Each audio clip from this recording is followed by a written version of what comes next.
Hello, everyone. Thanks for joining our webinar. I am Kutay Ozturk, Extension Potato Pathologist with the University of Maine. And today's webinar will be about potato bruise management, particularly focusing on during harvest because we are just entering the harvest season. And the speaker is Rebecka Hendricks from University of Idaho, and she is going to share her interesting research results and what can be done to minimize bruise damage for our potatoes. Thank you, Rebecka. I am leaving the stage to you. Yeah. So hi everyone. Let me just share my slide here. Um, let's see here. I think so I can get going and okay, so can you see my slide okay? Yeah, okay. So hi everyone. My name is Rebecka Hendricks and thank you for having me speak to you today about bruise management in potatoes. I wanted to start off the conversation and just give a little bit of background on who I am. So I've been working with the University of Idaho for 6 years. During that time, I was able to get my master's, and my master's degree was all focused on bruise management and what contributes to bruise development and the loss of potato quality. Since then, I stayed on with the same program and am a research associate. So now my role has switched a little bit where I'm in charge of all the logistics of the the program that I'm at. And also at the same time, this fall, I'm starting my PhD program. And everything, or all of this has been under Dr. Nora Olson, who she is the professor and potato extension specialist here at the University of Idaho. So Kimberly, it's located just in southern Idaho, so in the heart of our commercial production area, just so you're kind of familiar on where we're at. Today's topics, I wanted to focus on different aspects of what is contributing to potato bruise. And then throughout that, I'll examine different research trials that we've done to help with explaining what's happening with potato bruising. And then also management strategies for potato growers in your region and growers everywhere to just to um, help with management strategies for growers. So to start off, there are four major different types of bruises. This depiction is showing them. The two main ones that I'll talk about today are Blackspot and Shatter bruise. Pressure bruise, it develops throughout storage, so I'm not going to focus on that.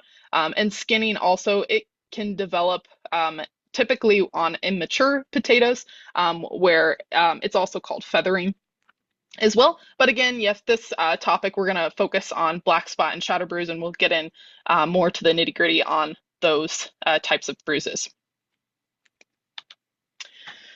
So the first and main way a potato can be bruised is an impact has to occur. So this typically happens with objects hitting potatoes, whether that be equipment, rocks, dirt, clods, other things can really cause bruise to happen.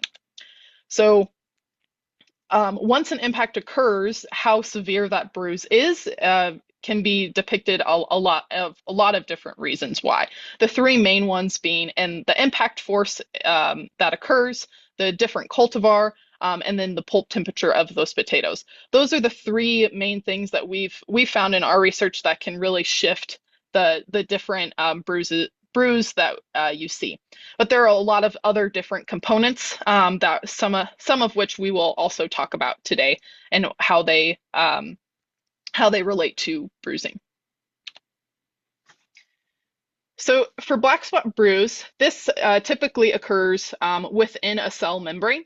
So what happens is an impact hits the potato and it breaks the membranes within a cell and causes an enzymatic reaction and mixes different enzymes together and causes that dark discoloration. And you can't see black spot bruise without peeling the potato. So that is important to think about. Whereas shatter bruise, you can see from the outside, and typically this happens when cell walls rupture. So it's breaking like between cells rather than within cells, and it can expand outward and really deep into the tissue. Shatter bruise is a really good entry wound point, so any other diseases can really fester in these entry wound points. Typically, we think about fusarium dry rot or even late blight can fester more into these entry wound points. Like I've been mentioning, that the bruising on potatoes is a really complex problem. There are two main avenues that that relate to if a potato is going to bruise or not. One is the potato itself, so different characteristics of the potato, the pulp temperature of it, the size and the shape, those, the variety, those really will focus on if the potato will bruise. And then also the environment that the potato is around. So different equipment, how far of a drop that it's falling from, the surface that it's landing onto. Is it sharp piece of metal? Is it a rubber cushion? All of those have some impact on if the potato is going to bruise or not. So a lot of the trials that we'll talk about today will focus on bruise susceptibility. And so I wanted to just spend a little time on how our program looks at the bruise susceptibility. So our methods include impacting the potato. So we drop a known weight onto the potato, and that will help mitigate issues with the size of the potato or the shape of the potato. We typically will do a butt end and the stem end of the potato. And and then at that, so we'll impact all the potatoes at a uniform storage temperature. Depending on the project, that temperature may change, but they're all uniform. And then we'll hold them for 24 hours. We'll peel back the spots that we impacted, and then we'll evaluate 24 hours later.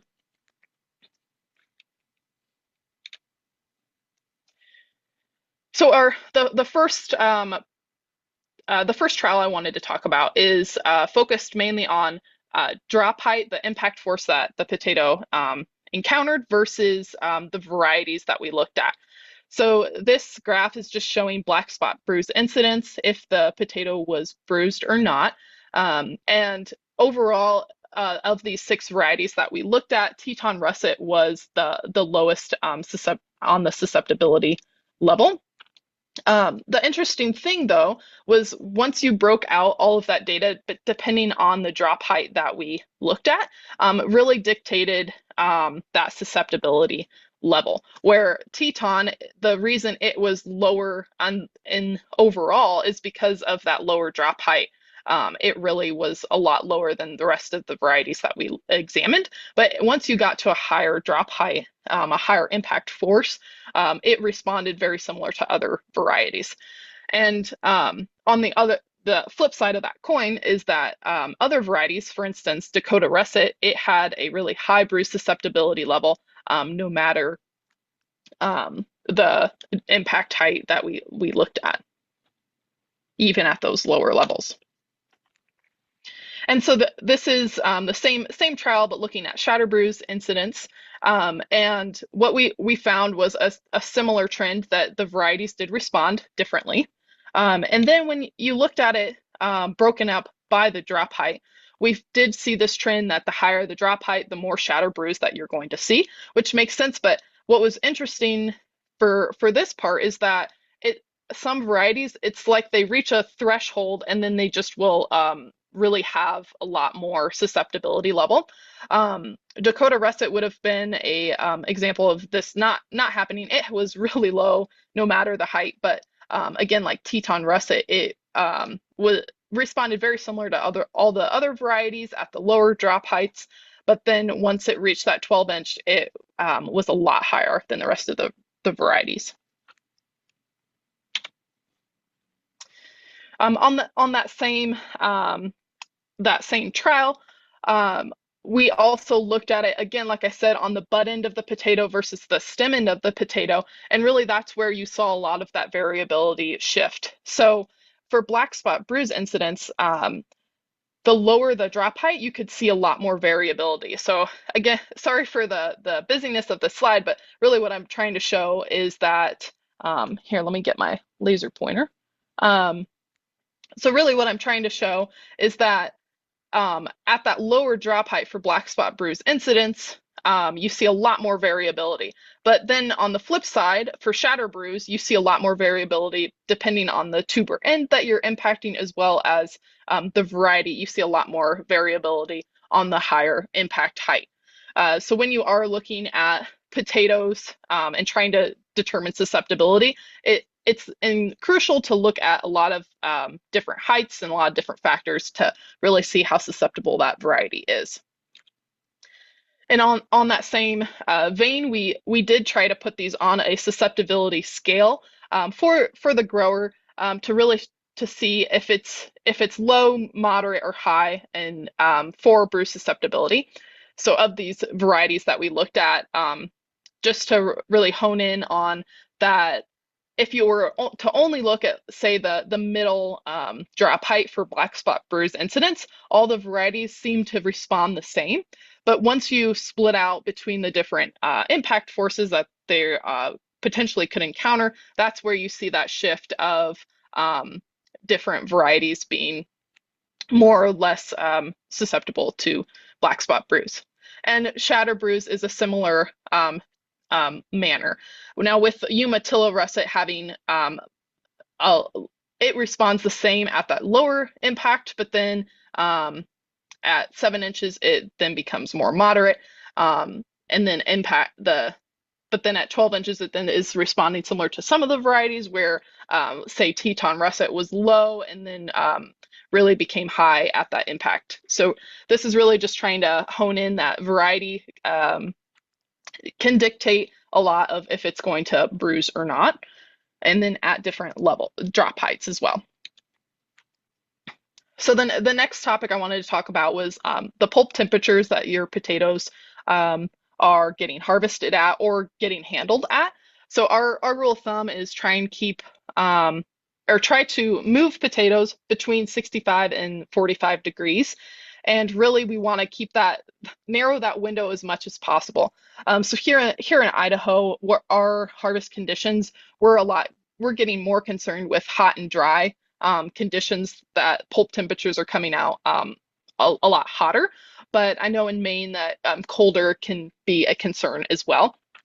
So really just trying to hone that in to be closer to, say, 55 degrees is going to be important. And so the next couple slides are going to show some of the research that we've done on different pulp temperatures and bruise susceptibility. So these varieties are a little bit different. That CW would be Clearwater, and then RB, it would be Russet Burbank. So what I wanted to hone in on that is that for black spot bruise incidence, depending on the variety, can shift how those potatoes and varieties are going to respond. Some, no matter the variety, were higher, what we saw in this trial, whereas the colder temperatures really influenced the amount of black spot bruise that you saw. Now for shatter bruise for different varieties, what we saw was the warmer the temperature, the less shatter bruise that you saw, which would be good if warmer temperatures didn't cause a lot more concerns with disease. So that's why we try to shoot for that middle ground, again, just to help. You're having to juggle a lot of different things at harvest. So if you can try to manage as best you can the pulp temperatures coming out of the ground, that can help deter bruise management or disease issues that you can see. So this figure is a depiction of our foundation of tuber hydration and relationship with bruise, and looking into the literature. To get a potato super dehydrated is really difficult in the applied world, in the real world scenario. Really, tuber hydration falls within this middle range. which is good because that's where the lowest amount of bruise can be seen for both Blackspot and Shatter bruise. So overall, in tuber hydration sense, it's good to think that for the most part you are in that low or in that middle range. And other aspects that we've looked at with hydration, it is really hard to determine the tuber hydration because it's kind of relative to other tubers. So this is more dehydrated than this potato, but really honing in on what hydration is has been a interesting topic in the research world. So one trial that we had, we worked with Miller Research. They're located in southern Idaho as well, and we were looking at how we could realistically dehydrate potatoes in a field setting. So what we focused on is the soil moisture level after vine kill. And so from vine kill to harvest for us is about 2 weeks. And so what we did, we just had different irrigation schemes at this time point. To see if we could shift the dehydration or shift the hydration level of the potato, and then see if that would respond to different bruise susceptibility levels that we saw. So some of the treatments we looked at was a no water treatment. So all these treatments we irrigated similar coming up to vine kill, and then from vine kill to harvest we had no water, so the soil was very dry.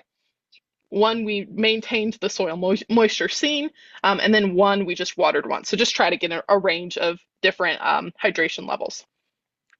So for this trial, we've done this over several years, and really what we found that for at least bruise, we couldn't pick up on any differences based on this soil moisture at this time in potatoes.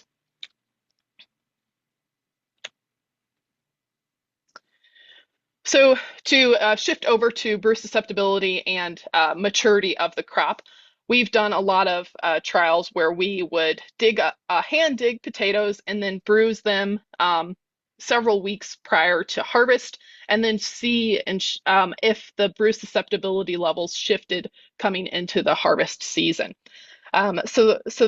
These two figures, I broke them up between the bud and the stem end of the potato to see where that susceptibility was shifted. So for both Blackspot and Shatter bruise, we did see a lot of that shift actually occur in the bud end of the potato, which you could make an inference is the bud is the younger part of the potato. So that might play into a little bit of why we saw this shift. And for Blackspot bruise, we saw that shift occur in the last 4 weeks coming up into harvest. And whereas for Shatter bruise, we saw that shift more so at the beginning couple weeks of the digs that we saw. And then the next 2 years, we decided let's keep on this vein of these early digs, hand dig potatoes each week, but let's do it with a different variety. See if that's if it's the variety versus the bud and stem. And what we found really was there might have been a little bit of variability between the bud and the stem, but overall, for Clearwater they responded very similar, which was really interesting. And if you think about the maturity of Burbank versus Clearwater coming up to harvest, bulking does differ, so that might be playing into that as well. Okay, so now we've talked a little bit about what happens coming up into the harvest. So now I wanted to shift gears and think about handling operations both in the harvest all the way up into your packaging potatoes. So some of these next trials will look into some of that. So harvest conditions in general, you want to focus on the soil moisture and the yield conditions coming up into the harvest season. So and the soil moisture, if it's more dry, you might have more clods, so that could potentially bruise your potatoes more.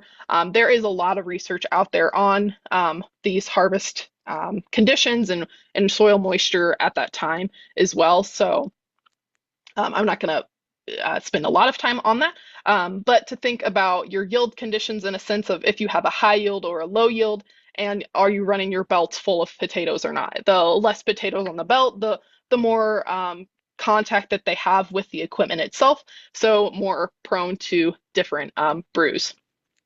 And then also the weather at harvest, just again to think about if what your conditions are and that they can shift day to day. So if you have a hot day one day and then you have a thunderstorm come in and it then becomes cold and wet, managing how you're harvesting those potatoes is going to be important for bruise management.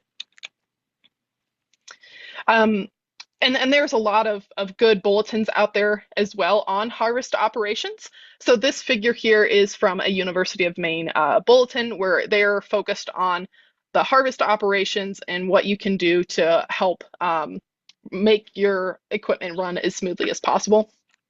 The main takeaways from that bulletin were that you run your equipment slower in wet conditions and you run them quicker in fast conditions.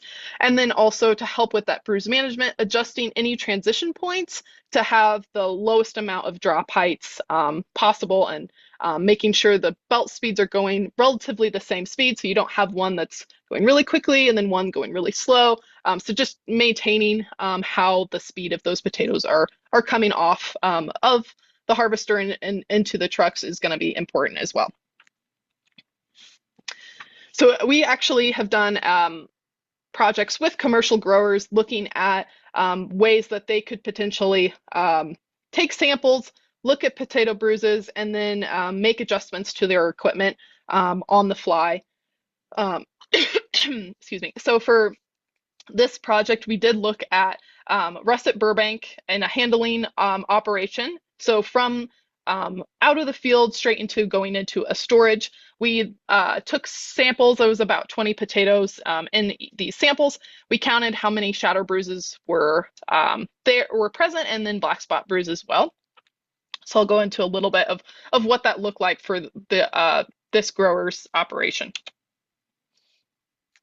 Okay, so for this operation, we always like to take a hand dug sample. So that was us out there with pitchforks in the field digging up potatoes, and this really hones in that you don't see a lot of bruise coming right out of the field because it's an impact related concern. So as you go throughout the operation, all these different spots, that you do see a lot more bruise occur.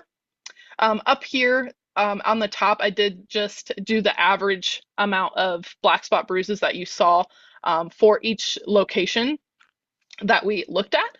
And I really wanted to emphasize as well that the more pieces of equipment you run through, you're going to have accumulation of different bruises being able to be seen, because let's just say you have bruises occurring after this rear cross. Those bruises won't necessarily go away once you get to the top of the harvester. So really just understanding that it's a compounding factor. Also, this study focused on like different areas that you can look at and say, oh, this piece of equipment may not be adjusted properly. Let's see if we can change that. So that's shown here with like the left wind row versus the right wind row, and then even further down on some of this other pieces of equipment. This was a really great tool for the grower to then go, oh, we realized that there was a really high drop height coming off of this one piece of equipment and to the next belt, that we were able to minimize that drop height and really reduce our bruise that we saw. And so the next part of this is we counted as well as the shatter bruising. We see the same type of trend where as you go through more pieces of equipment, you're going to see a lot more shatter bruise. And also these different colors within each bar graph is just trying to depict different how many bruises were on an individual potato. And so really to just show that it's variable, but more bruise occurs later on in the operation.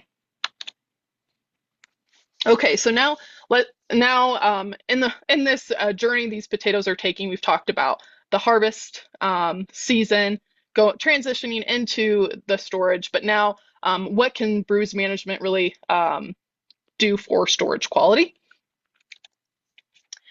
So we've done trials where we take potatoes straight out of harvest, and then we did a project where we took some samples, we bruised them, and then took others and we didn't bruise them.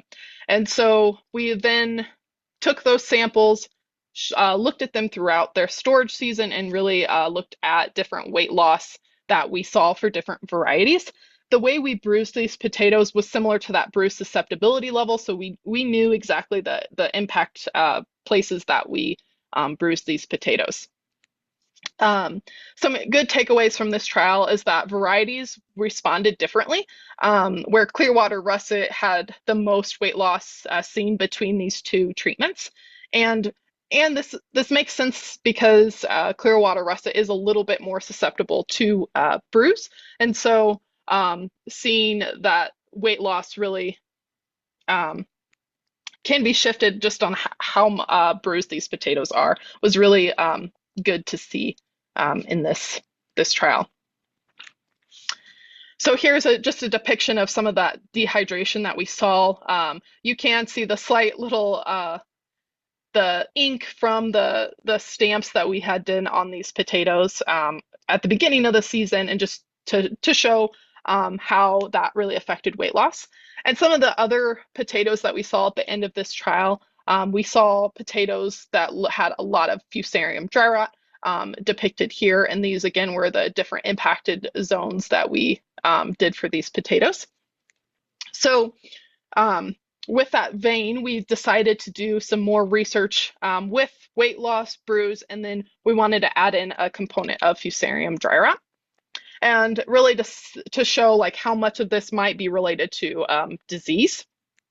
So what these different treatments that we looked at for this trial, we focused mainly on Clearwater Russet, and what we found was that if you just impacted the potatoes, you saw an increase in weight loss, which we saw in the previous 2 years. But then when you added in dry rot, and for this trial, we did inoculate these potatoes with dry rot, we saw just an exponential amount of weight loss seen, which makes sense. You know, the potatoes are decaying, so they are losing weight. So at the end of that trial, we then looked at how much fusarium dry rot was seen after 8 months in storage. And these photos depict the different treatments that we looked at. One emphasis that I wanted to say is the potatoes that we did just impact, so we did not add any fusarium dry rot. We did see an increase in fusarium dry rot for this trial, meaning that Clearwater is known for being more susceptible to dry rot in general. So just the more impacts that you have on those potatoes can be, again, an entry wound point for other diseases to take over. So the next part of this this talk, I wanted to talk about the risk from removing potatoes from storage. So we did a susceptibility trial where we took samples of potatoes, we stored them for the whole amount of time, but each month we would take out a new sample and then we would bruise them and then evaluate how much Blackspot and Shatter bruise shifted throughout this storage season. These graphs are showing, again, that difference between the bud and the stem end, and we did see a lot more variability with that bud end going down in susceptibility and down in incidence compared to the stem end of the potato for Blackspot bruise. Now for Shatter bruise, we did see a similar response with the bud end shifting a lot more than the stem end. And really for Shatter bruise, it shifted quite a bit. It went from 17% all the way down to 5%. And this is, again, averaged over 2 storage seasons. So if you are removing potatoes from your storage, the Shatter bruise incidence may be lower and the risk is lower later on in your storage, at least for Shatter bruise at that time. And excuse me. So some of the other avenues that we look at is we did a trial with a large retailer, and they sent us all of the rejected and downgraded notices that they received over 2 years. And this project was really focused on just trying to see what were the issues that they were seeing at a retailer point, and seeing if the growers, the shipping points, or what have you, could help lower their concerns being able to be seen. Excuse me. At the end of that journey the potato will take. So we did this study. We looked over 700 notices, and then really determined what was causing the reason for their rejected um, potatoes. So these photos down here are depictions of what these retailers did see. And because this is on bruise management, I just wanted to show what those look like, where we have some shatter bruise and then also black spot bruise um, in these notices. So once we collected all of the notices from those 2 years, we wanted to categorize that and see really what issues were of biggest concern for the retailers at this stage. So we split them up into three different categories. One being if they were related to any impact injury directly. So that would be the bruise itself, like those photos in the slide before showed. So black spot and shatter bruise. And then we had another category for indirect. And so this would be you would defects needed to cause that concern to happen. So those we included dry rot, a sunken discolored areas, as well as wet rot that they need a bruise in order for that disease to or that concern to occur. And then finally we had a or had a category just if it wasn't related to bruise or not. And then I did want to preface that we did not add pressure bruise into this direct bruise category because that's more of a concern in developing in storage, not necessarily directly related to an impact related injury. So once we categorized them, we wanted to look at how many of these were for the rejected notices, and the overall arching one was indirectly related, but the next category was directly related to bruise. So the majority of those notices were associated with bruise, and this really just goes in to say that bruise management along all those steps potatoes take will really help lower the risk of not getting a rejected notice at the very end of your at the end of the journey the potatoes take. So with the storage mindset, I did want to look at how the rejections change depending on the time of year. And so for our season, we typically are harvesting sometimes in early August, but for sure in September and October. And so what we see here is that depending on that time of year, the amount of potatoes that are being rejected increases in general, but then also the indirectly related bruises, which are this middle bar, the red bar here, increases quite a bit. And that because they are indirectly related to bruise, you could make the argument that things that happened in your handling operations prior to storage, they then are just festering later on in storage, turning into different concerns like soft rot or dry rot. Okay, so the next section that I wanted to talk about is we did a trial where we were looking at post-harvest handling of fresh potatoes at the point of when the potatoes were packaged. So we did a trial seeing if even at that one, the last point before it gets shipped off, are there areas that we could focus on for bruise management. So how we did that is we used an impact recording device. Later on in a few slides, I will dive into a little bit more specifics on how you can use an impact recording device in a lot of different areas. But for this one project, we did look at it in a packaged setting. So we put the IRD in packaged potatoes in a box of potatoes, and then dropped it to look at bruise potential.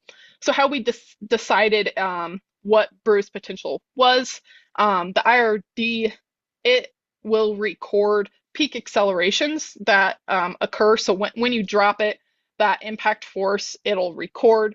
And then we took that information and then inference, okay, this number means that there is potential for bruise to occur. Hyde et al., they have done a lot of work on these, setting up these bruise thresholds. So that's a really good resource if you want to dive more into that. But for this trial, we just said, okay, if it's above 100 G forces, that means there's potential for bruise. So for this trial, we had 3 different variables that we wanted to look at. One being if what surface the box was dropped on. One, how high of a drop was this box falling from, and then also where the IRD was placed within the box, the top of the box, the middle, or the bottom of the box. So this first graph up here, this is looking at the differences between where the IRD was placed within the box as well as the surface that it was being dropped onto. This red line here is depicting that threshold that we set at 100 G forces and for all of these graphs. And really, I wanted to hone in that the bottom of the box overall had a lot, that's what takes the brunt of the force. And then, but if you can add a cushioning element, so in this sense, the wooden pallet, it really decreased that G forces being seen. And you could see that even within the middle of the box, or yeah, where in the middle of the box as well. And so this next graph over here, this is just looking at this data between where the IRD was placed in the box as well as how high the box was dropped. And really, again, we see the same trend that the bottom of the box is what's getting that amount of force, but also that the drop height can really dictate that. And that's really important, that if you know, if you can lower how far that box is being dropped, if that's either personnel or through robotics, setting up your equipment to do that is really important, or personnel, setting them up to make sure that they're trained to not throw these boxes around, that you can still have a potential for bruise at this point at this point when potatoes are being moved. And then finally, this last graph is just showing the difference between drop height and the surface, depending on where it was dropped, and what we saw was the same type of information. And then these are in centimeters, but those drop heights were from 6 inches, 1 foot, 2 foot, and then 3 foot high, just to really get a more realistic drop versus a really extreme drop. And what we found again was that the pallet helped lower those risks. Okay, so as we're wrapping up this conversation, that I just wanted to re-emphasize that bruise management is really complex. Again, that it has a lot to do with the potato itself and then the environment that potato is in. Some of the different variables that we talked about today, I just wanted to emphasize some of the ways that you can manage for bruise. So just understanding the variety that you are working with. Some varieties are just inherently more susceptible, but others may not be susceptible at lower heights. So if you can just lower the amount of impact they see, they're going to be okay. Also, for the harvesting and handling temperature, pulp temperature is huge. So if you can help mitigate when you're handling these potatoes and at what temperature, that's going to help with your bruise management as well.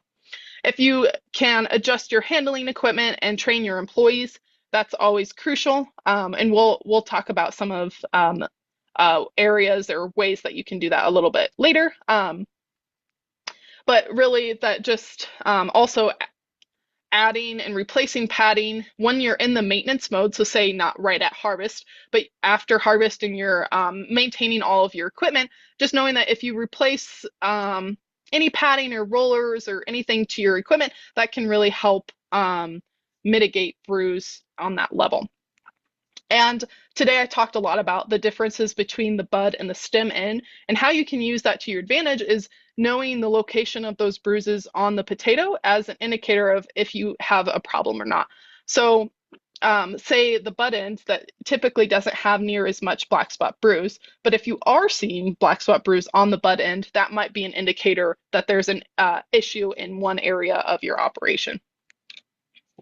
So different ways that you can monitor for it. One is a really simple, quick, and easy way that growers can use is using this iodine staining procedure. Pretty much you can get iodine at any like ranch store or farm store. And you can mix up a solution of iodine and water, dunk your potatoes in it from as much as 20 minutes to an hour, and then pull them out. And then this is just showing what that iodine does. The iodine, it does react with the starch molecules in a potato, so it creates that really darkened color. So it's a really, really great indicator on if you are having a bruise on your operation.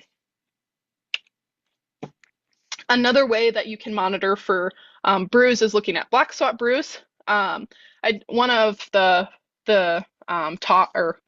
trials that I had done for my master's was really looking at the development of bruise, how quickly it did occur.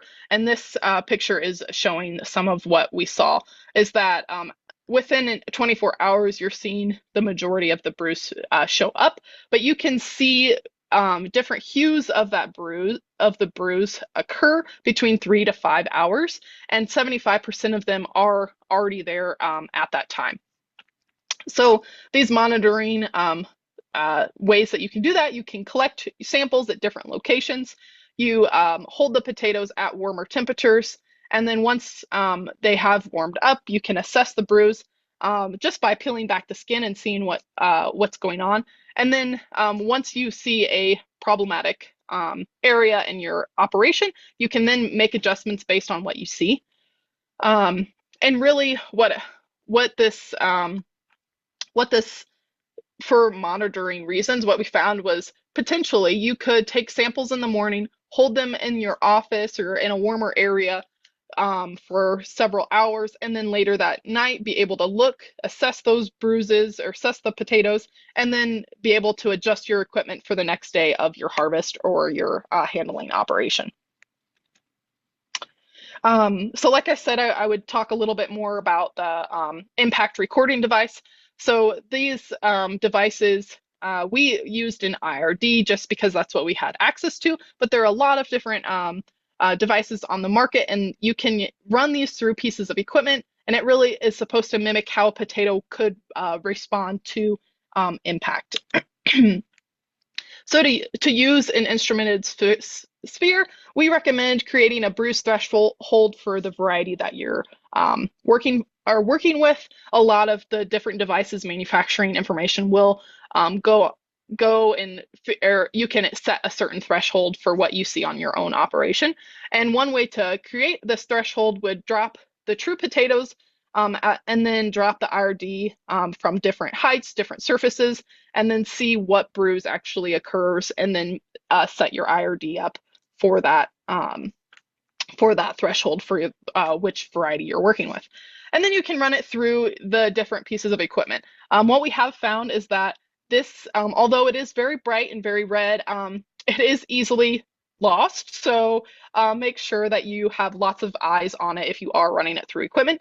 And then also don't put it in flumes or wash barrels because it does sink. So. And as I wanted to wrap up, I just wanted to say to check out our website. We have a lot of different training videos. This QR code will take you straight to our bruise and harvest management. And just that we have a lot of resources, not just on bruise management, but just potatoes in general. And so it's open access, so make sure to look at our website for more information. And with that, I would like to say thank you. If you have any questions, I'll answer them right now, or you can always email me. And then I wanted to also emphasize the main contributors of this project, as well as our funding sources. So with that, yeah, if you have any questions, I'm more than welcome to answer them. Well, thank you so much, Rebecca. It was amazing. I learned a lot myself, so I really appreciate your time. So I will first let the attendees to ask if they have any questions. I have one, but I want to wait for. Okay, well, then I will just ask mine. So Yeah, when you said variety selection is important, and let's say the variety that the grower is dealing with not tested. So are there some indications that this variety is probably more susceptible or less susceptible? Because we have around 180 varieties here. So how yeah, how can a grower guess his yeah. variety Guess the is more susceptible? Right. So I know we have some, yeah, not, I don't think we have 180 different varieties, but we do have some of the major ones grown, not just from the Pacific Northwest, but throughout the US. And we have different releases that come out on different storage qualities that have a bruise component in there. So you can look at that at your different level.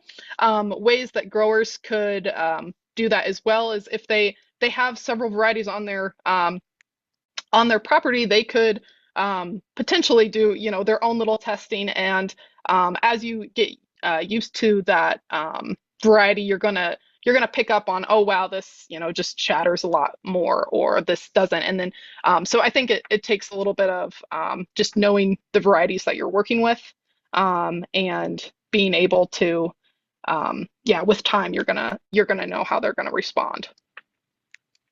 Thank you so much. Mhm. So for the attendees, we will share these recordings in our University of Maine YouTube channel, and feel free to share with anybody who couldn't attend. I thank you so much, Rebecca. I really Yeah. appreciate your time and all this information. This has been very helpful. Yeah, absolutely. So, yeah, thank you for having me.